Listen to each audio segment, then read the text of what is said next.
Hey foodies! Today I'm diving into a dish that's the epitome of luxury lobster spaghetti.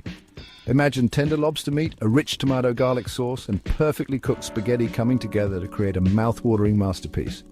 Ready to impress? Let's get started. First up, those lovely lobsters.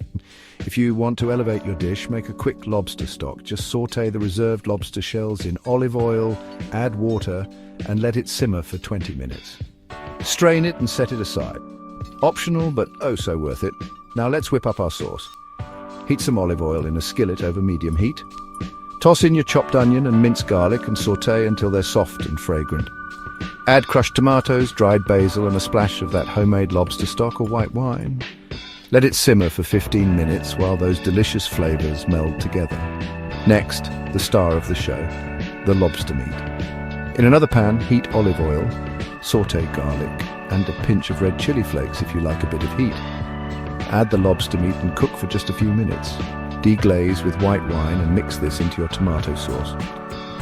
Perfection, time to cook your spaghetti. Boil in salted water until al dente, then drain but save some of that pasta water. Toss the pasta in the lobster tomato sauce, adding the reserved pasta water to get that silky texture. Gently mix in the lobster meat. Plate it up, garnish with fresh parsley, and there you have it. Lobster spaghetti, an elegant seafood pasta that's perfect for any special occasion. Serve with crusty bread and a glass of white wine. Bon appetit!